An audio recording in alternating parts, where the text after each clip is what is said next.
मित्रों, मैं doctor Pramod Kumar, assistant professor history MSJ college Bharatpur से।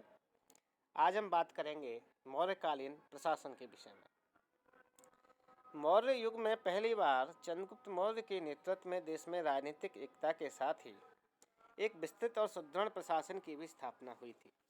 मौर्य प्रशासन के विषय में हमारी जानकारी का मुख्य स्रोत चंद्रगुप्त मौर्य के प्रधानमंत्री कौटिल्य के द्वारा लिखा गया अर्थशास्त्र नामक ग्रंथ है। इसके साथ ही चंद्रगुप्त के समय में आने वाले यूनानी यात्री मेगास्थनीज की इंडिका और अशोक के शिलालेखों से भी इस विषय में महत्वपूर्ण जानकारी प्राप्त होती है। प्रशासनिक केंद्रीकरण और विस्तृत नौकरशाही जैसी विशेषताओं के बावजूद मौर्य शासन व्यवस्था का परम लक्ष्य प्रजा का कल्याण था। जैसा कि अर्थशास्त्र के निम्न उद्धरण से स्पष्ट होता है, प्रजा के सुख में ही राजा का सुख है और प्रजा की भलाई में ही उसकी भलाई। मौर्य प्रशासन में हम पहले बात करेंगे केंद्रीय शासन की।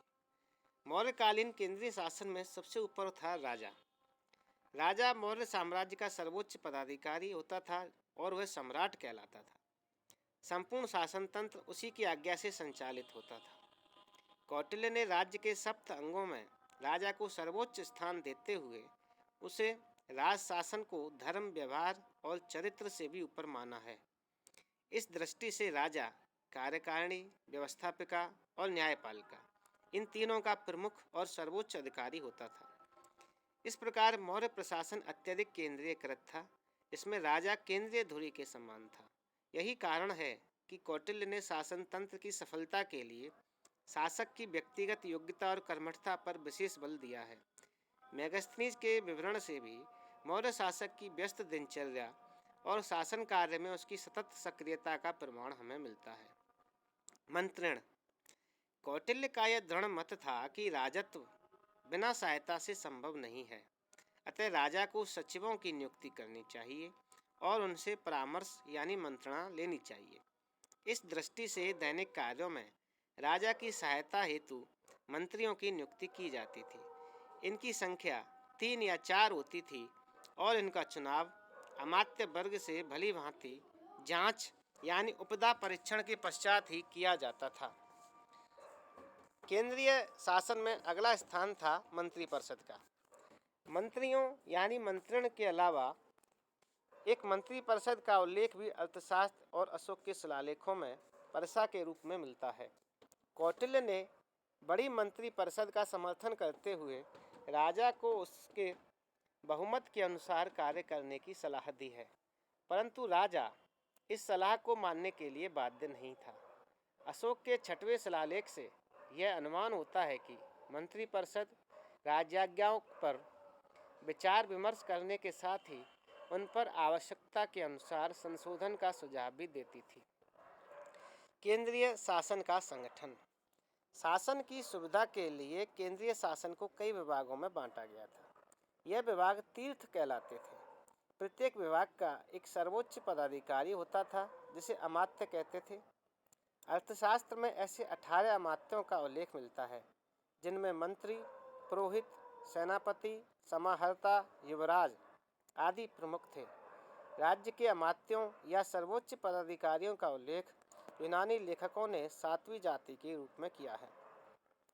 अमात्यों के अधीन विभिन्न उप विभागों के अधिकारी होते थे जो कि अध्यक्ष कहलाते थे। अर्थशास्त्र में ऐसे 26 अध्यक्षों का उल्लेख मिलता है।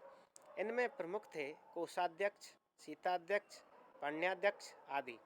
अध्यक्ष राज्य की दूसरी श्रेणी के पदाधिकारी थे, जिन्हें स्ट्रैबो ने मजिस्ट्रेट के नाम से संबोधित किया है। अशोक के अभिलेखों में भी धर्म महामात्र, राजयुक्त आदि पदाधिकारियों का उल्लेख मिलता है। इनमें धर्म महामात्रों की नियुक्ति सम्राट अशोक के द्वारा एक नवीन पद के रूप में की गई थी। केंद्रीय शासन के पश्चात दूसरा स्थान था प्रांतीय शासन का। मौर्य साम्राज्य अनेक प्रांतों में विभक्त था।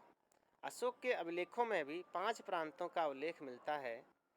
ये थे उत्तरापथ, अवंती राष्ट्र, कलिंग प्रांत, दक्षिणापथ और मध्य देश।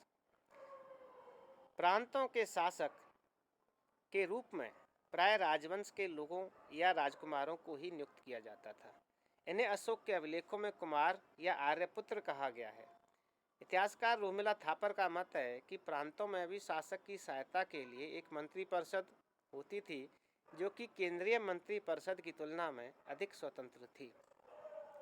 मौर्यकालीन प्रांत अनेक जिलों में विभक्त थे, जो कि विषय या आहार कहे जाते थे।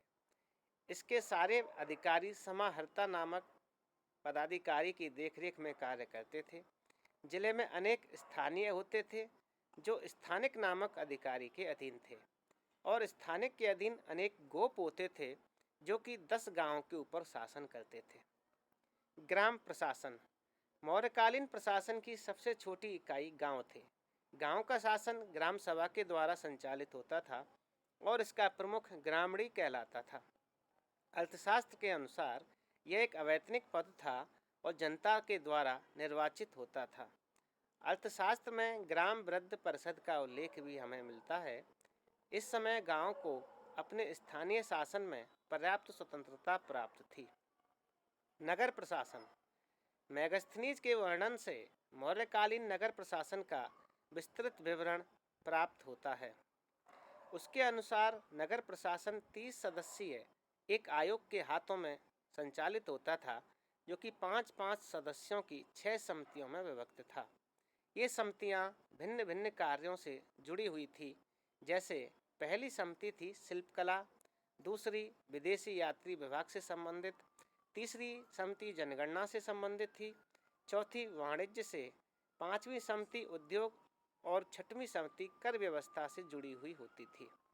कौटिल्य के अर्थशास्त्र में हालांकि किसी समिति का उल्लेख नहीं है, लेकिन उसमें नगराध्यक्ष का उल्लेख मिलता है। विद्वानों के अनुसार यह आधुनिक मजिस्ट्रेट के समान होता था और उक्त आयोग इसी के संरक्षण में कार्य करता था। न्याय प्रशासन। मौर्य काल में न्यायालयों की एक क्रमिक श्रृंखला विद्यमान थी। इनमें सबसे निचले स्तर पर ग्रामों में ग्राम पंचायतें थीं और उसके ऊपर संग्रहण, द्रोणमुख और जनपद के न्यायालय होते थे। मौर्य काल में राजा या सम्राट सर्वोच्च न्यायाधीश था, जिसका निर्णय सर्वमान्य और अंतिम होता था। अर्थशास्त्र में भी 2 प्रकार के न्यायालयों का उल्लेख हमें मिलता है। पहले थे धर्मस्थीय न्यायालय, जो कि दीवानी मामलों से संबंधित थे, और दूसरे थे कंटक शोधन न्यायालय। यह आपराधिक या फौजदारी मामलों से जुड़े हुए होते थे। मेगास्थनीज और कौटिल्य के अर्थशास्त्र दोनों ही मौर्यकाल में कठोर दंड विधान का उल्लेख करते हैं। मेगास्थनीज के अनुसार मौर्यकाल में न्यायालयों में लिखित कानूनों का अभाव था और अधिकतर निर्णय मौखिक ही होते थे। गुप्तचर व्यवस्था। मौर्यकालीन प्रशासन में गुप्तचरों का भी बड़ा ही महत्वपूर्ण स्थान था, जो कि राज्य में अपराधियों, राज्य कर्मचारियों, अमात्यों आदि की गतिविधियों पर बड़ी ही कड़ी नज़र रखते थे। अर्थशास्त्र में भी 2 प्रकार के गुप्तचरों का उल्लेख मिलता है। पहले थे संस्था, यह एक स्थान पर रहकर कार्य करते थे, और दूसरे होते थे संचरा, जो कि विभिन्न देशों में जगह जगह घूमकर जानकारी को इकट्ठा करते थे। सैन्य प्रशासन। यूनानी विवरणों में मौर्यों की विशाल सेना का उल्लेख प्राप्त होता है। मेगास्थनीज के अनुसार मौर्य सैन्य प्रशासन भी 5-5 सदस्यों वाली 6 समितियों के द्वारा संचालित होता था। यह सेना के भिन्न भिन्न विभागों जैसे पैदल, अश्व सेना, हाथी सेना, रथ सेना, नौसेना और रसद तथा परिवहन का प्रबंध संभालती थी। अर्थशास्त्र में सैनिकों के प्रशिक्षण, उनके अभ्यास, कर्तव्यों, दायित्वों, वेतन आदि के संबंध में व्यापक नियम मिलते हैं, जो कि सैन्य संगठन के प्रति मौर्यों की जागरूकता और सक्रियता को प्रदर्शित करते हैं। राजस्व व्यवस्था। विशाल मौर्य साम्राज्य के संचालन के लिए प्रचुर धन की आवश्यकता थी। अतः इस युग में पहली बार सही अर्थों में राजस्व प्रणाली की रूपरेखा तैयार की गई थी, जिसके पर्याप्त प्रमाण हमें अर्थशास्त्र में मिलते हैं। इससे विदित होता है कि भूमि कर राज्य की आय का मुख्य स्रोत या साधन था।